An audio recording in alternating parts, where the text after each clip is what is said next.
Marketing folks, hold the line. Today we have one for you.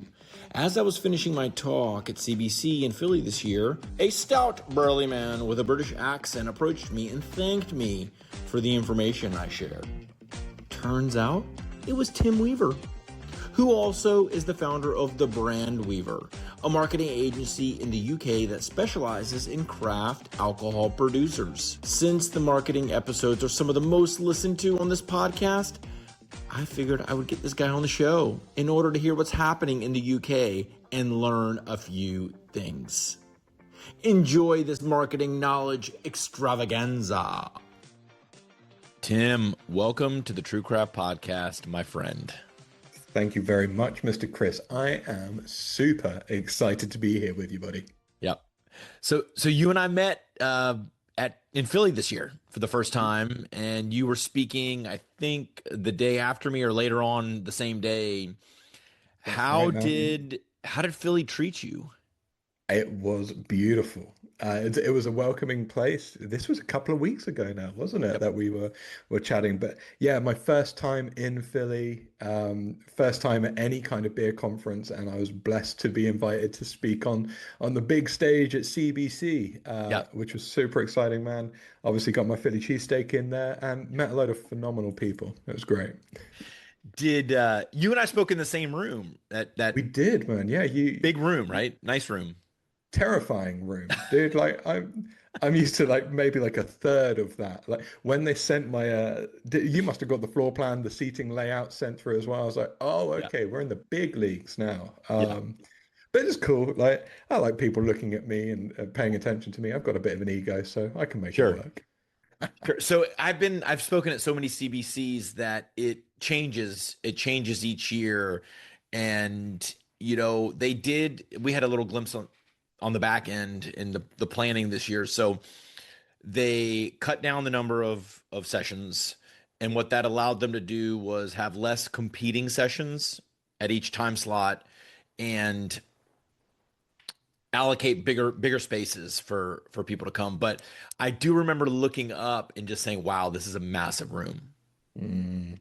Well, I took the time, like just before the chat started, like I was just walking up and down the aisles, chatting to people, going, are you sticking around? Like, please stay, please, please watch me. I need some faces." And they just slowly but surely started coming in. I think they said there was around 400, 450 in the talk, which was great. I'm Yep. dead happy with that. That's awesome. That's wonderful. Okay, so give us your background. Give us your story, where you're from, the whole deal. Okay, the origin story of Tim Yes. and the Brown Weaver. So I've been in the creative space for 20 odd years now, really. Right out of, well, I started my like design world when I was like creating merch and designs for bands that I used to play in, and then slowly went, oh, okay, maybe if this band playing thing didn't work out, I could do it as a job. And so studied it through college and then jumped through various agencies and different roles, creative director of various international agencies. And then around 3.5 years ago now, I kind of took the leap to do my own thing, Hmm. which is create my agency, The Brand Weaver. And in in that time, like I reached out to a lot of different industries, a lot of different brands and people that I really respected. And I was overwhelmed with the opportunities that I had. You know, I'd worked with the likes of Disney, DC Comics, Kamado Joe, Masterbuilt, brewery brands, tattoo artists, musicians, and like I was just loving life ultimately. And then slowly over time, my proposition for breweries and what I do with brand strategy and design really started to pick up some momentum because my offer wasn't just, hey, let's just design you a nice looking can or a nice looking lens. I was the person coming in and challenging the why behind it all. And over probably the last 2.5 years, that's where branding for breweries has really picked up. And the team has now expanded, and we're working with breweries all over the globe now. It's Oh, wicked. nice, nice. And where are you based out of? Based in the UK, I myself am based in Buckinghamshire, which sounds a lot more posher than it actually is. But we've got team members in central London, up north, and down south as well. We're kind of a transient team, which is helpful when it comes to getting to the breweries, because of course they are all across the UK as well. Yep. Yeah. So for your services, is it important to visit the breweries? Can you do it all virtually?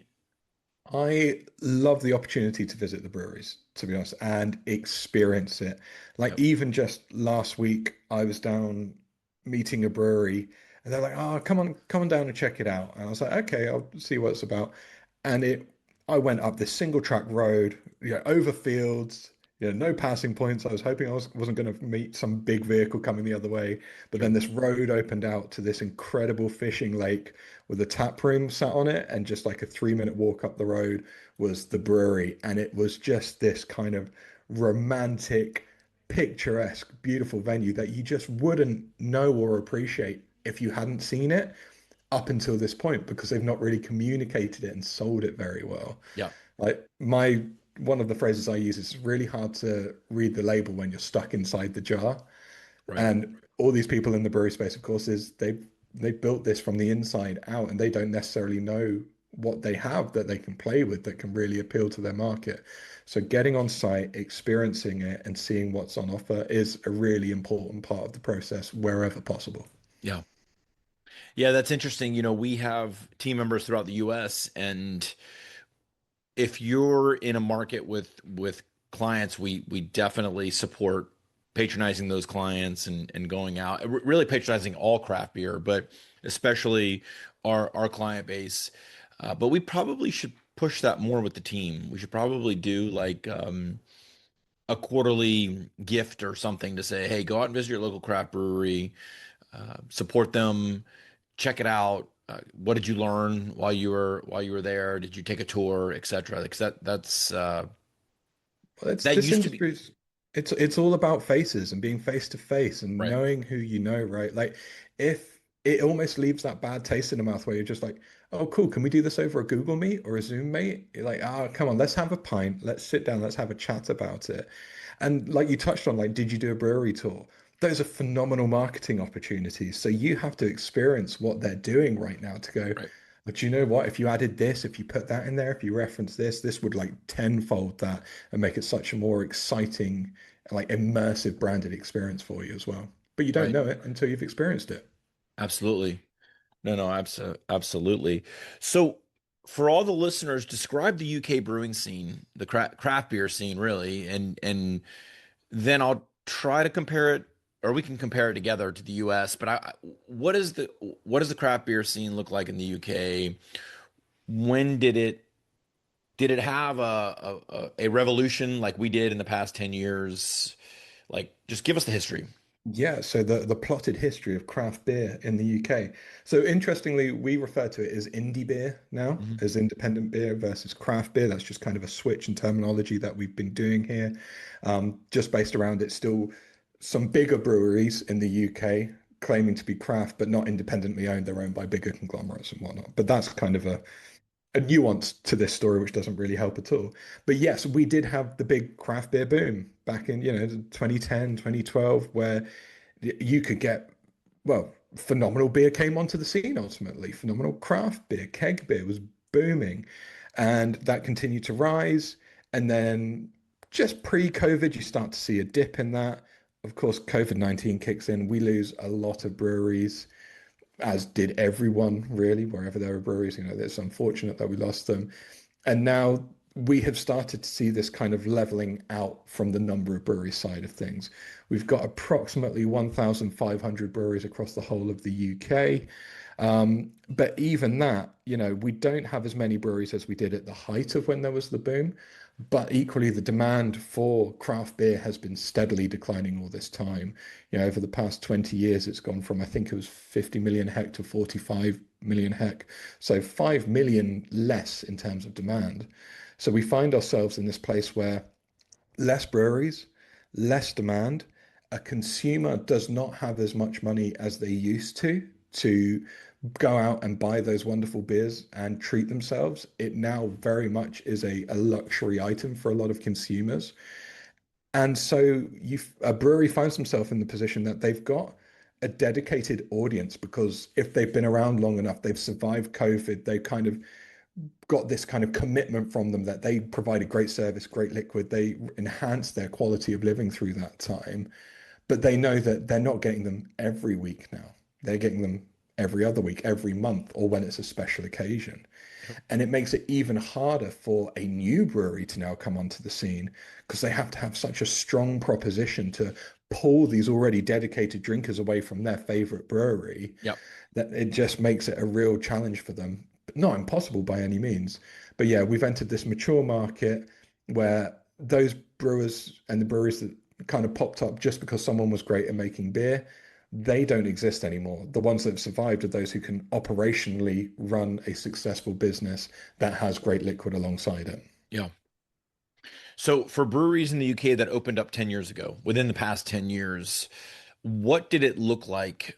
Uh, what did the space look like? Was it this massive production facility with tons of tanks, or was it a pub feel with a nice food component, a nice sitting area, maybe an outdoor area? Okay. Describe what it looks like, because yeah. Yeah, there are of course exceptions to the story that I'm about to say, but a lot of these kind of breweries that popped up at that time, you had someone who was brewing at home or brewing in their garage and then Yep. went, I might be able to make a living out of this.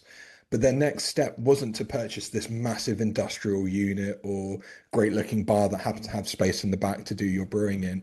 It would have been part of a smaller set of kind of slightly larger garages, I suppose, industrial units where you would have shared the estate with mechanics Yeah. and kind of other, I don't know, crafting hobbyists, as it were, but needed a bit more space. And then over time, they realized, okay, actually, we need some people to drink this. So then the benches and tables would get thrown outside of the space, and all of a sudden, there was this makeshift tap room. And now the more successful ones that have naturally grown have bought the bigger spaces that have that entertainment space, the food and drink space, or space for pop-ups in the car park and the brewing space combined. But no one was making that direct leap from garage into a bigger venue because it just wasn't financially suitable. Okay. And would you say today in 2026 to go to a craft brewery, are you still going to that industrial park, or are you going to high rent walkable districts, walkable neighborhoods? For the most part, you're going to industrial estates. Okay. If you go to central London, then you're going underneath railway arches. You have brewery after brewery underneath like phenomenal Victorian railway arches, and Oh, they're wow. great. We've got approximately 80 breweries alone in London, which is phenomenal for a day trip, that's for sure. But then, of course, other places they are more industrial because that's where the space is, and then the tap room has kind of grown out of that more so on the high street, you're looking more at your pub venues and your bars and restaurants, but you don't really get those kind of micro breweries that are brewing in the background here. It's more that's done separately somewhere further Yeah. away, and then it'll get shipped in when needed. Interesting. What you just described is a similar to what happened in the US, but also very different in the fact that, yes, everyone in 2012 to 2015 started in that warehouse district. They started in a low rent, um, uh, very low aesthetic spot where the tap room was the side of the walk-in cooler. Mhm. The bar was built on a Saturday. Maybe had running water, maybe didn't have running water, and you just poured pints. Those folks took a 2015 to 2018 were approached by banks and credit was really flowing in the US, and they basically doubled down on what they had. They either took a major expansion in their current home or they moved to a high rent district to try to do the same thing. And here we are in 2026, and unfortunately those are the folks that are most at risk Mm, today, because it's really difficult to ask someone, it's really difficult to run a business and manufacture when you're paying retail rent per square foot, right? The actual making of the product needs to be in manufacturing per square foot, which is going to have less of the appeal, the further drive, less walkable, but we have it flip flopped versus the folks that never left the industrial and are trying to get people to come drink there. The customer now has 7 stops on the way to the industrial. yeah. the garage, right? The industrial warehouse. So what's going to make them go 7 stops versus just stopping at a brewery closer to them? So we're in a weird spot. I would say 2019, 2020 was really the food revolution. Hmm. West Coast of the United States always opened up a pub, food, beer. It it hit the whole country. Well, it was forced upon the country during COVID, I would say, for the most part. But now it's no one would open up a brewery. Well, very few people would open a brewery without food these days, without a food component. Yeah, I think I agree. Over here, people have seen just how important it is to have that other arm to your offering Yep. ultimately. Because, I've spoken to so many people about this as well, that once you get over the mindset that it's all about the liquid, if you want to pull more people towards you, you have to have other reasons for them to visit. And indeed, to justify those people who maybe don't even like to drink beer. It's like, well, I'll come along with you because they serve insert wicked food choice here. Yep. Or they're putting this kind of event on there, this act is performing here. I Yep. really want to see them. I won't have a beer, but I'm going to come with you. So I'll happily drive you drink the beer. I was having a conversation with an event organizer with a brewery called Beavertown here in the UK, and they said when we put on events, we just took the liquid out the occasion, and we said, right, what is the most amazing event that we can put on? The beer is just the icing on the cake at the end of the day, Yep. which is a bitter pill to swallow for your smaller brewery owners, where they're like, but it's all about the liquid. We did this because we're passionate about Right. creating incredible beer. But if you want to, you're only going to pull people who are interested about your beer in if you just focus on the beer. If you want to build a bigger audience, then of course you have to go bigger and create this wider offering for them. Right. That's interesting. You just described the romanticism of craft beer in the United States. It's a very romantic industry, and we've had to have tough conversations with folks and say the numbers don't match the passion. No. They never will, right? You either took too much debt out, your occupancy, your rent, and your utilities don't match the numbers. You have to make a hard decision. So No, I can. that's so funny. Do food trucks exist in the UK? Yeah, buddy. And we saw a boom of them from COVID as well, because you had a load of like kind of budding chefs who perfected their dishes whilst they Yeah, were in lockdown. And then they weren't going to invest in like bricks and mortar, but they'll certainly get a horse wagon or something that they'll convert. And so that has presented a really exciting opportunity to breweries here. Like I've got a number of clients who don't have an operating kitchen, yeah, but they have this rotating window of food providers. So if there's a certain style that you like, you've got to be down at the brewery on the second Thursday of each week because they're going to be there. And yeah, you've got this phenomenal circuit of, pop-up food providers just doing the rounds across counties or wherever it might be. Um, but it just enhances that offering, and yeah, it's great. People stick around and you get buy a pizza, get a free pint with it. And those are kind of collaboration deals that people do with the providers as well to really incentivize people to come along. sure, sure. That's interesting. I think that I used to be against the food truck model, right? I used to say it's got to be your branded food controlled by you. We don't want any brand uh, dilution. But like I've been proven 100% wrong. Like food trucks can work, but it goes back to your point of there's something about the place that's attracting the customer. Mm. Coming And back to today, your it's food. not necessarily the beer, right? It's not, there's something about it, whether it's the event, the night, the beer garden. And when you sprinkle in decent beer, awesome food truck, decent food truck, even, that's where it all starts to like full circle, right? Yeah, it's the destination pool. It's got to be such a massive magnet when you are out in the sticks and you got to jump on a bus or you've got to convince someone to drive you there. Or like you say, you bypass five other offerings on the way that it's tough, but it's got to be done if you want to survive. You need such a strong proposition, be that the events that you put on, be that the food or anything else you can do in the tap room that just makes it a must visit place. And it depends on the audience as well, right? You can run a really successful brewery relying on tourist trade if you get your positioning right. If you are listing your brewery tours on, we have TripAdvisor and kind of like Google reviews or, Airbnb events.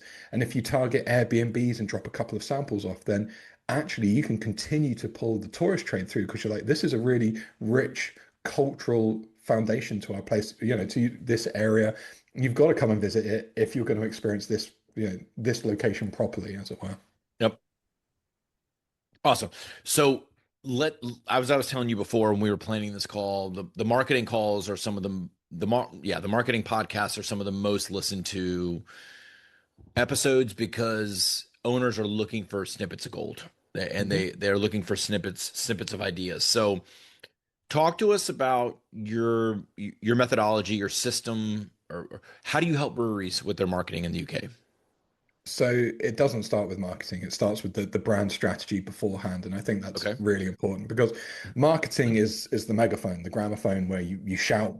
But the important thing is understanding what you're shouting about. In the UK, we are oversaturated with the same words that are said over and over again. Like we've got quality ingredients, it's a warm and welcoming community, it's an authentic experience. But none of these mean anything when you're actually trying to engage with an audience and actually resonate and cut through. So the biggest things that we focus on to begin with is like truly what makes your offering different. What are your internal strengths? What's the beyond the origin story, which is very similar? What's the location? What's the process? What's the passion outside of brewing that you can bring in that makes you just that little bit different? But that's not enough. Who is your audience? You can't just go, well, we brew beer for everyone. It's like, no, you don't. You don't brew beer for everyone. You don't brew every beer for everyone in your state. You know, you're brewing for a specific kind of person. That might be the after work drinker. It might be the family guy who wants to bring the family in on a weekend. It might be the tourist. It might be the sports team. There is a certain type of drinker that you can really, really appeal to and really draw that person in because you're offering that experience. And third, how are you differentiating from your competition?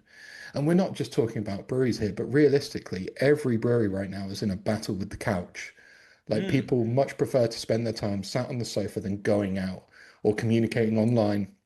And if they do go out, then it's like, well, maybe we'll do the restaurant, or maybe we'll do the cinema, or maybe we'll go to that sports event or that music event. Like, don't worry just about the other brewery. There are so many other things that are pulling your drinker's attention away from you. You have to look at that and go, right, it comes back to that offer again. What is that real destination pool going to be that's going to be enticing enough to pull them away from that other event that's going on the same night? How Yeah. do you know that for this particular person, it's going to resonate really well? Yeah. So it's forming that foundation and then kind of putting it together in a suitable offer. So we talk about brand pillars, which are like truly authentic reasons to communicate with your audience that no other brewery can. We establish purpose, mission, vision, and values. This is the whole idea of like, if you want to grow, you have to know which way north is, right? Everyone has to know what way north is. So let's define exactly what that is. It's not just we're going to make a bigger brewery. It's like who's the bigger brewery for? How are you going to get that? Why are you going to do it? Once, and then we look at how you talk as well, tone of voice. The world is bombarded with AI generated copy written left, right, and center right now. It all sounds very, very similar.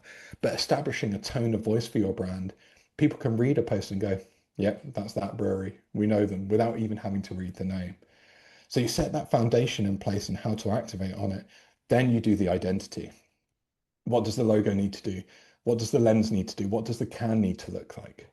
And it's not a case of going, well, I want it to be pretty or stand out or memorable. It's like, well, why do you want it to stand out? What do you want it to stand out for? Like I keep on talking about these designs, they need to be signposts, they need to be signals for Mhm. people. When you talk to a brewery salesperson, they rock up in a tap room and they wax lyrical about the best IPA and they give you the story behind it. You look at that tap badge or that tap handle or that can, you go, how much is actually told on that handle or that can? Next to nothing in comparison to what the salesperson has told you. So there's a disconnect between the two. So it's shortening, we're closing the gap there. And you do that, So and then you move into the marketing piece. so in that example, you're talking super passionate, super educated sales rep, but the product doesn't match The the packaging doesn't the match, packaging right? doesn't match. Yeah. Yeah. because they can wax lyrical about, phenomenal this the aromas and the flavors that you're going to get, or this is perfect for this particular time or this kind of person, and just picture this. And then you look at the lens or the tap handle or the can, it's like, yeah, but it's just a spaceman on a Yeah. motorbike. Like this means nothing. Like this doesn't actually tie into the person you're trying to talk to suit that particular moment, to deliver that experience. And the same front and back of can, dude. It's a massive opportunity that so many breweries overlook just because they want it to look cool or Yep. stand out, because it's such an ambiguous term, that as well. Yep. Do you hit roadblocks when talking to brewery owners and in describing, hey, there's a method to this madness, and simply just opening and brewing beer is not going to generate the customer, the repeat customer, which is what we're all. Do you encounter roadblocks or speed bumps when you're doing this? Because there was a time here where breweries just said, we open, the field of dreams mentality, right? If we open, they're going to Mhm. come. Yeah. Yeah, I suppose there are objections and speed bumps to it. But again, this is the difference between those two kinds of breweries. Earlier on, I talked about the successful breweries are the ones who have a brewer and then someone who understands business. And we're talking to both of those people when we talk about strategy and target market and, SWOT analysis, where they go, we can see the value in this. Those breweries, which are just a lot of the time brewer led, go, no, I just want to make beer for everyone. It's going to be great beer. And of course, we're Right. going to grow because the beer is good enough. The beer will talk for itself. You're just like, they're not the people that we work with because they don't see the value in it. Right. But that's fine. There are plenty of other breweries out there and they're growing phenomenally well. Yep. So there's no way you take a one size fits all approach. This is No, highly specialized. the process, like the phases that we go through, are the same because it's about research, it's about target audience definition, it's about brand foundations, it's about brand pillars, and then tone of voice and then activation. But the results you get from each and every one of those points are different because the brewery is different. What they want to achieve, the story that they have to tell is completely different. And these phases are designed to tease that out. It's not to come up with some like fictional, like horrible car salesperson pitch to someone. It's like, no, we're just finding the diamond in the rough and we're going to polish it up and we're going to bring it to life. Because everyone goes, yeah, that is us. That feels right. But we just haven't been able to communicate it that way before. Mhm. Can you share a success story around walking a brewery through Yeah, your of course. process and what it looked like before, what it looked like after? Yeah, so a brewery here in the UK, they're called Vale Brewery, Vale. They are, well, we're a traditional cask beer brewery. So, of course, we've got cask and keg here. Yep. It was ran by two brothers. The brewery's ooh, coming over 20 years old now. Originally ran by two brothers, just making good beer, nothing else. And they wanted to get out the game. Two younger brothers came in and went, you've got great liquid, everything else can be improved. Because they knew the business side of things and they appreciate the liquid. So I got involved quite early on where we went through the strategic side of things and went, okay, great liquid, but for who? Why is it different? How do we communicate that? We looked at the product structure or the product architecture because the brewery had its core beers, the beers that were always available. Then it had its rotationals, or they called them seasonals. So how do they complement each other? Are they right for the right time of year? What are they called? What's the story behind each of them? How do they work into people's lives? We went through the whole design phase. We challenged the kind of the traditional beer traits that everyone was so used to because we wanted to try and modernize it a little bit. Like, for example, the old look and feel of this brewery was like when you're a kid and you were asked to create a treasure map because you were going to be a pirate and you ruffled it up and you stained it with like coffee or tea bags or whatever it was. It looked like that and it was really shoddy and homemade. Okay, so Yeah. that's the picture. We came in and completely changed it with really clean, bold, illustrative designs, which were more inspired by traditional kind of travel posters that you'd see here in the UK, the National Rail and whatnot, Enid Blyton, those kind of nostalgic triggers for that demographic. And now over time, they've seen steady increase. We're looking at 20%, 19% year on year. They've doubled revenue at points as well. They've now moved into keg operations. We've launched a sub brand. They've got a phenomenal membership program that we work them with as well. So they're seeing great growth because it's all founded on this is what makes us different. Yep. This is who we're going after, and this is how we get in front of them. Yep. It just gives you so much clarity and saves time in the long run because you're not going, oh, should we do this or do that? Because you go, well, should we do this? Or does this align with what we said our brand is and what our goal is? Yes, we're going to do it. It helps you to avoid shiny object syndrome because Yep. it keeps you focused and locked in. So that was going to be my next question with around focus. In this Vale Brewing, you know, have you been able to keep them on track, on focus target? Yeah. And when they start to deviate off, it's a case of going, well, hang on a minute there. Let's have a chat. Let's revisit. Do you remember we were talking about this and we're trying to Yep. get in front of this person? Or Yep. when they have an idea, you're going, well, where does this sit? Does this work with this? No. Okay, well, it's a great idea, but maybe we should park that right now and let's come back to this instead.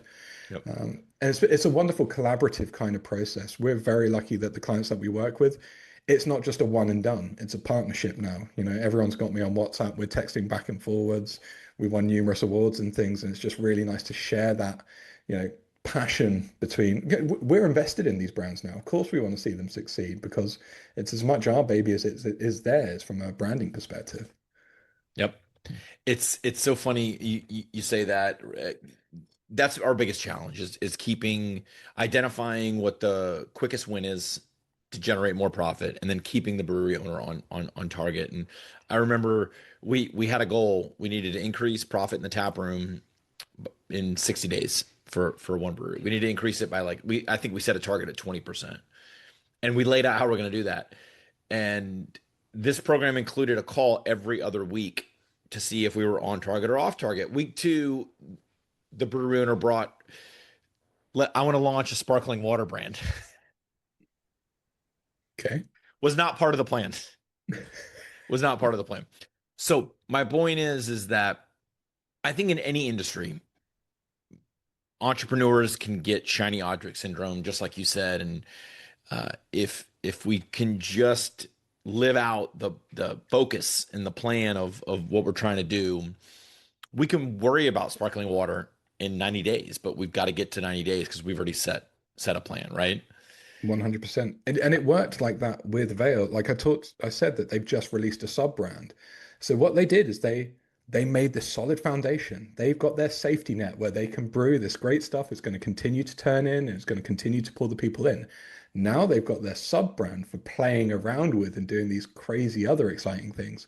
But it's all got to have this process. You got to like kind of build up on top of it. You can't just like deviate away and then be like, no, the other stuff's going to be cool. It's like this solid foundation. Make sure that's set up, and then you can entertain something which might just be a little off brand if it's justified and if it makes a lot of sense. But everything else remains brand focused. Yep. All right. So I want to move into what I call the lightning round whenever I talk to a marketing person. And I'm going to throw out a marketing term. And, usually we just say thumbs up, thumbs down, but you want to insert um, a use case for the thumbs up or thumbs down. And I'm going to let you do that, if you will, if you will. Of Is course, that man. okay? Yep, that's fine. Yeah, happy to. All right. So I know that our customers are always asking, all right, Chris, you tell us to spend 3 to 5% of total revenue on our brand, our marketing, our advertising. How do we allocate that 3 to 5%? And what does that actually look like? And there's so many channels, and we're not Mhm. marketing people. We are finance people. We have just looked at what our most successful breweries spend, and we've looked at what our smallest data set spends, and we've done some statistical analysis and said, all right, it needs to be 3 to 5% of overall revenue, but how to spend that. So I'm going to throw out some different channels, and I'd love to hear your thoughts. Before we dive into the channels, then, Yep. apart from my caveat of saying, like, I'm going to give a scenario where I think it's a good idea. If you're saying 3 to 5%, before you invest that in marketing, you have to invest in getting the strategy right, in my opinion. You have to know who your audience is, where to find them, what to say to them, how to say it, and make it look great. because you can't just immediately go, yeah, we're going to throw 5% into Google ads or Meta ads because you're just going to be throwing generic rubbish at people. Yep. So first phase would be get your strategy right. And now we can bounce around the ideas for the marketing stuff as well. Yeah. Without a doubt. Look, let's just go big picture, right? Let's go big picture here. So $1 million a year brewery doing sales of $1 million. The low end is 3%. That's 30,000. That's 2,500 US a month, Hmm. right? That's a lot of money. So certainly some of that money can go toward, well, it is a lot of money and not a lot of money, but you know what I'm saying? To a brewery doing $1 million, 2,500 bucks, maybe a big lift, and some of that may need to be allocated toward the initial strategy. 100%, right? Correct. So I agree with you. Agree with you absolutely. So all right. So I'm just going to go into it. Email marketing. Hmm. Email marketing really successful for a couple of reasons. If you're looking for direct to consumer sales, if you've got a great online shop that you want to drive revenue through, the other side of things is, of course, more of a local community membership or mug club side of things. So you've got those two angles there. You've got kind of wider outreach for those shopping, online sales, e-com stuff, and then more of a local nurturing as well. But split Hmm. the two up. And it's cheap, right? Dude, it's cheap if you do it well. Yep. Like, again, you can't. Oh, again, I've seen it myself. People just go, "Ah, AI, let's put something together and hope for the best." It's just like, no, come on, a little bit of thought.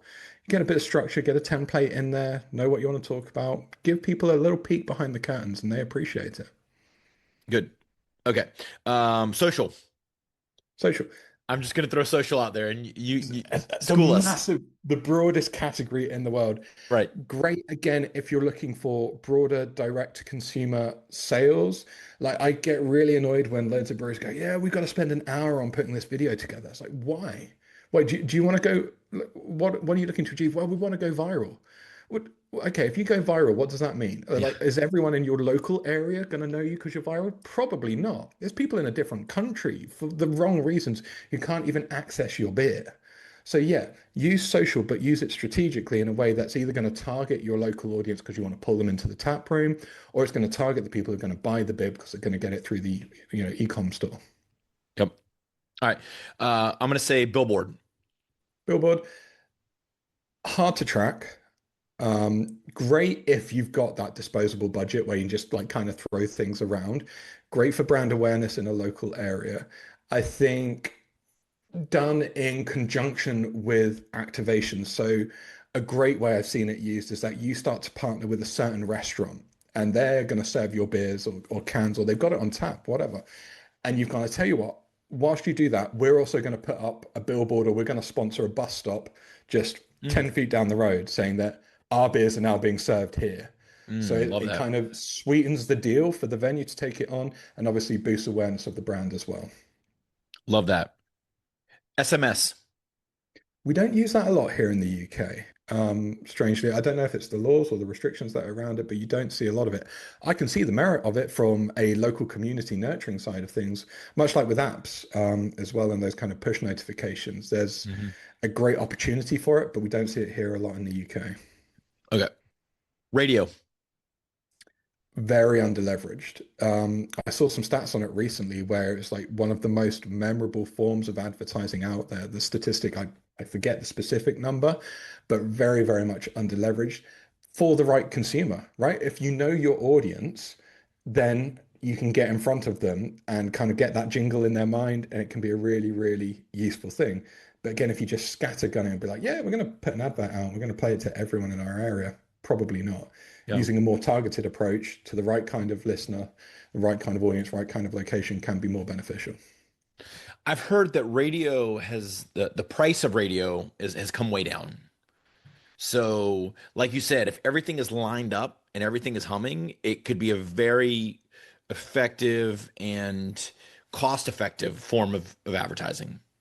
Yeah. And if you look at it all, like none of these things should be done in isolation. It all has to Yep. be done in that kind of that funnel of raising awareness. And everyone's just like, oh, people have to see or hear your brand 7 times before they make a purchase. That's rubbish these days. Like Sure. people have the attention spans of goldfish, so you've probably got to harass them 35 times plus and like pop up at exactly the right time that they want to buy your beer to get in front of them. So if you're going to use some kind of radio ad, it has to be complemented with targeted social ads alongside it. You know, you're going to be putting potentially a billboard or a flyer drop or whatever it is, but it's got to be done in this kind of connected approach, which leaves breadcrumbs coming back to your brewery. Yep. All right, finally, mail. Direct mail. Mail, as in like tangible mail out Yeah, stuff. yeah. Dude, expensive. Yeah. I c- I would love to see breweries do more of it. I couldn't tell you if it would work or not though. But I think there is a real return back to the tangential. People want to touch things, people want to hold things. Hmm. And you know, this is where a brewery is one of those phenomenal places where you have to, well, you don't have to go in these days. You can get it shipped to your door, but people still want to go to a tap room and sit in front of people and hold a glass and talk to people and feel about bar mat or play a game. And so breweries could leverage that phenomenally well. You know, just the idea of even like a drip fed campaign, which is like, I don't know, a puzzle piece that gets sent out every week. And, you know, when pulled together, it makes a beer mat or something and it's got a QR code for a discount on it, I think could be phenomenal, but it is expensive. So not for your smaller breweries. Sure. Sure. Okay. Well, that concludes the lightning round. Walk Oh, us how did I do, through. coach? Well, yeah, yeah. I skipped over this in the conversation earlier. Walk us through what distribution looks like in the UK. Okay. So we don't have the same limiting factors as the US has, basically. Like, if the demand is there for it and you can brew enough of it, then you can get it left, right, and center across the UK. Now, a massive awareness thing here is, of course, the UK is the size of various states in the in the US. So like there is comparisons in there ultimately, but it depends on what you want to do. Direct to consumer, then of course we ship out across, you know, breweries will ship out all across the UK and further beyond. We have wholesaler pockets, so there will be warehouse distribution and you'll get that off to various areas. And what you'll do is you'll operate with a particular wholesaler who operates in a certain region, really. And so you start to kind of like spider web out from those spaces as well. Yeah. So if I'm a brewery and I want to distribute I want my beer to be on the local grocery store shelf. Mhm. Am I approaching that grocery store and saying, "Will you buy my beer?" Am I going to a wholesaler? They're handling that conversation. Like, what's that look like? If it is a independent venue ran by Yep. the person who owns it, you're approaching them face to face, going, like, dude, I'd love to get my beer on on your shelves. I see you've got X, Y, and Z, but I see there's a real gap in the market. Like, we're literally just down the road. Wouldn't it be phenomenal if that worked? If you're looking for bigger supermarket chains, you are still approaching the buyer for that, but you need to have a very different proposition from Sure. all the other competition out there to get onto shelves. Yep. Awesome, man. Awesome. All right. So tell us where the listeners can learn more about you, your services. Yeah, lay it out for us. Everything about me. Okay, so where to begin? So first things first, you can get my whole brand strategy approach in my book, Branding for Breweries, which is available on Amazon. It's like $10, I think, by the time you've taken into account the conversion rate. So you can get hold of that, and that will save you a lot of money from having to work directly with me. You can find me on LinkedIn, on Instagram, on Facebook. Just search for Branding for Breweries, and my bearded face will pop up there. You can get to the website, which is thebrandweaver.co.uk. If you go to thebrandweaver.co.uk/brewery-newsletter, you can sign up for my weekly newsletter. You can listen to my podcast, which, Chris, you will soon be a guest on as well. If Yes. you search Branding for Breweries on Spotify, Amazon, Apple, YouTube, basically type in Branding for Breweries or the Brand Weaver, and you will find something to do with me there online. Awesome. Yeah, and we're gonna plug all these in the show notes so people Amazing. can Thank you, man. click down and get that. Well, Tim, man, I really appreciate this conversation. Tons of knowledge dropped today. I know the listeners will appreciate it like they do all the other marketing episodes. Fantastic. And if anyone does have any questions, just shoot me a DM. Like, I'm happy to jump on a call and just, I want to help. The mission is to even the playing field for independent breweries out there. So the more I can help, the more I can give or point you in the direction of the right resource. I certainly will. Awesome, man. Take care, and I'll talk to you soon. Cheers, my man. Have a wicked day. Thanks. Thank you for listening to this episode of the True Craft Podcast. Links to cool information about our guests and other fun facts can be found in the show notes. This podcast is sponsored by Small Batch Standard. Small Batch Standard is the premier financial agency built to serve the craft brewing industry. We help craft breweries grow profits through outsourced accounting, tax compliance, and growth consulting. Visit sbstandard.com today to learn more and request a discovery call. See ya.